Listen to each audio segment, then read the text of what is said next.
Headlines प्रायोजक राम बंधू लोणचे. आता प्रत्येक जण जिंकेल.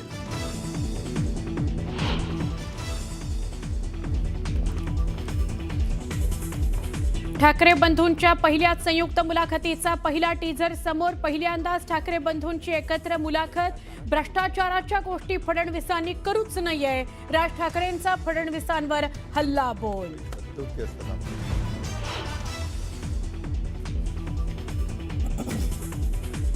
मुख्यमंत्री देवेंद्र फडणवीस यांची आज ठाण्यात प्रकट मुलाखत. आपलं ठाणं आपला देवाभाऊ या शीर्षकाखाली ठाण्याच्या विकास कामांवर करणार मुलाखतीत भाष्य.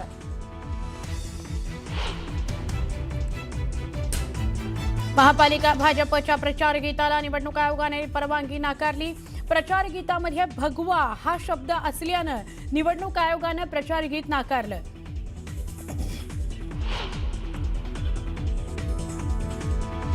भाजप आता काँग्रेसयुक्त भाजप झाली आहे. बाहेरच्या नेत्यांनी भाजपचा ताबा घेतलाय.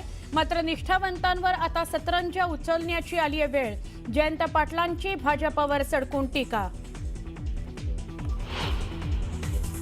जर कुणाला फारच झालेला असेल तर घ्या, काय सोडू नका. काय घ्या ते मी सांगितलेलं नाही.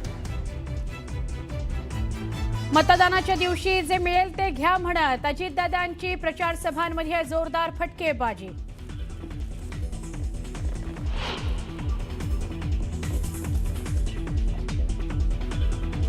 रवींद्र चव्हाणांच्या वक्तव्याविरोधात पुकारण्यात आलेला बंद. अमित देशमुखांच्या आवाहनानंतर मागे. लोकशाहीतील योग्य आणि सुसंस्कृत मार्गाने विरोध करण्याचं केलं आवाहन.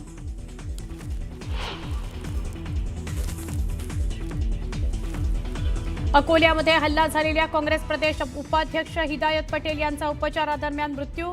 राजकीय वैमनस्यातून हल्ला झाल्याची माहिती.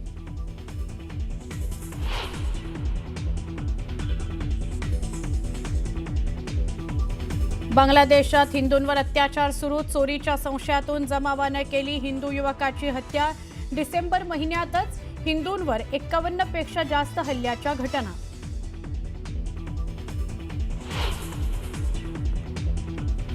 आणि हिमाचल आणि काश्मीरमध्ये तापमानात पुन्हा घसरण. राजौरी अनंतनाग परिसरात तुफान बर्फवृष्टी. उत्तर भारतातल्या अनेक शहरातलं तापमान गेलं 10 डिग्रीच्या खाली.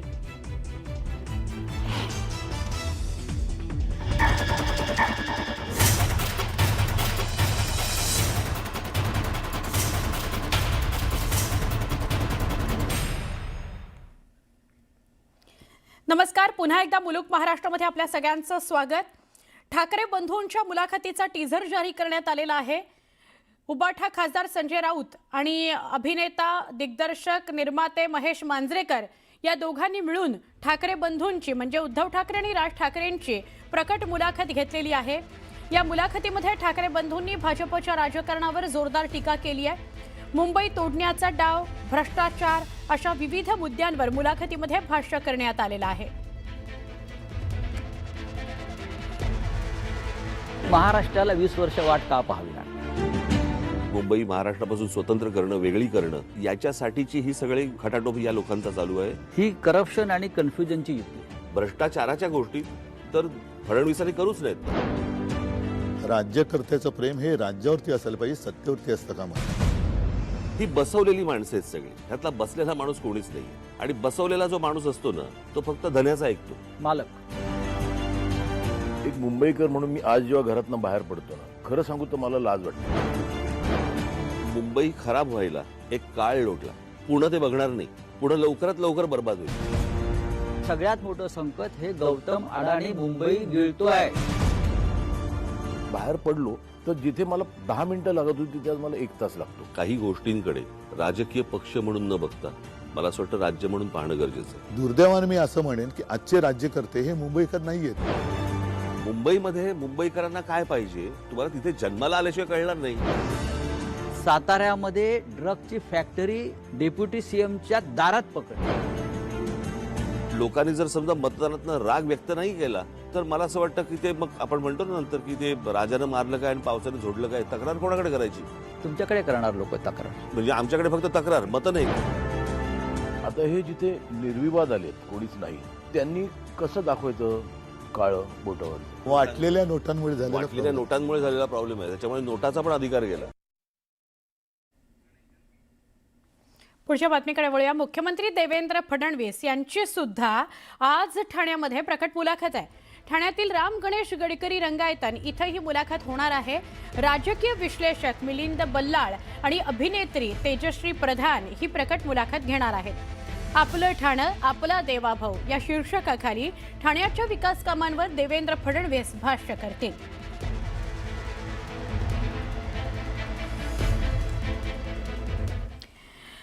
जयंत पाटलांनी, जे सध्या शरदचंद्र पवार पक्षाचे नेते आहेत, त्या जयंत पाटलांनी भाजपवर जोरदार टीका केलेली आहे. एकेकाळी काँग्रेस हाकलण्याची भाषा करणारी भारतीय जनता पार्टी किंवा पक्ष आज काँग्रेसयुक्त भाजप झालेला आहे, अशी जोरदार टीका जयंत पाटलांनी केली. भाजपमध्ये आता निष्ठावंतांना सतरंजा उचलाव्या लागतायत, असा सुद्धा घणाघात केला. दुसरीकडे काँग्रेसमधून गेलेल्या बहादरांनी आज भाजप ताब्यात घेतलेली आहे, असा टोला जयंत पाटलांनी लगावला. या निवडणुकीमध्ये प्रचंड पाऊस पडणार आहे, आंघोळ करून घ्या, घर भरून घ्या, अशी मिश्किल टीका सुद्धा त्यांनी भाजपावर केली.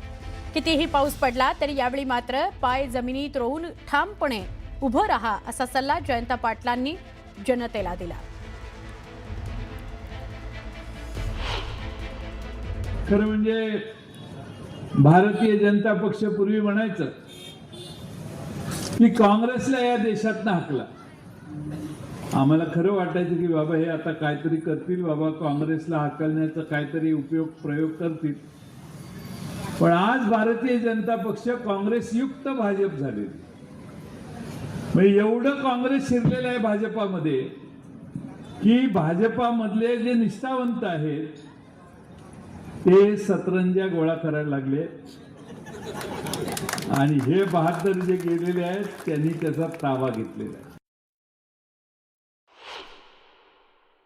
आता निवडणूक आहे, प्रचंड पाऊस पडेल, एवढा पाऊस पडेल, एवढा पाऊस पडेल, एवढा पाऊस पडेल की तुम्ही त्यात वाहून जा. या वेळी मात्र पाय खंबीरपणाने पाय जमिनीत रोवून ठामपणाने उभा राहा. पाऊस पडायच्या विरोधात आम्ही नाहीये, पडला तर तुमच्या घरात पाणी आलं तरी आमचा विरोध नाही.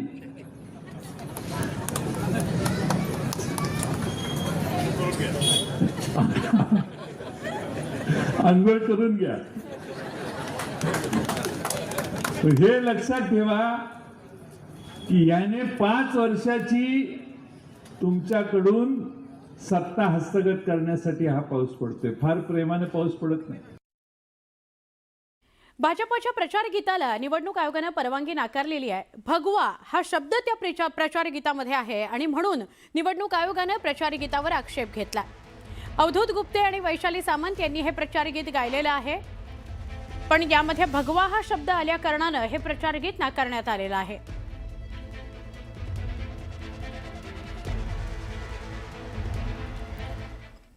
नागपुरामध्ये मुख्यमंत्री देवेंद्र फडणवीस यांची सभा पार पडली. भाषण सुरू होताच कार्यकर्त्यांनी देवेंद्र फडणवीस आगे बढो अशा प्रकारच्या घोषणा द्यायला सुरुवात केली. यावेळी थोडेसे मिश्किल झाले देवेंद्र फडणवीस, म्हणजे मिश्किल शब्दामध्ये त्यांनी उत्तर दिलं, कारण होम पिच होतं, होम ग्राउंड होतं. तर मी आणखी पुढे आलो तर स्टेजवरून खाली पडेन, घर की मुर्गी दाल बराबर असं समजू नका, असं म्हणत देवेंद्र फडणवीसांनी मिश्किलपणे आपल्या कार्यकर्त्यांना, आपल्या नागरिकांना उत्तर दिलं.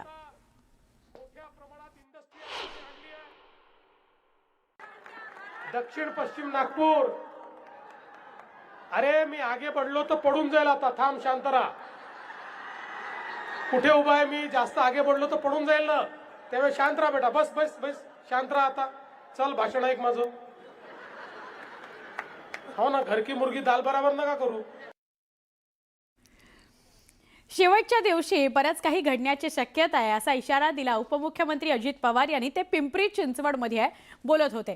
त्याचसोबत प्रलोभनाला बळी पडू नका, पण कुणाकडे जास्त झाले असतील तर ते घ्या, मी काय घ्या असं काही म्हणालेलो नाही, असं वक्तव्य त्यांनी केलं. त्यामुळे चर्चेला उधाण आलंय.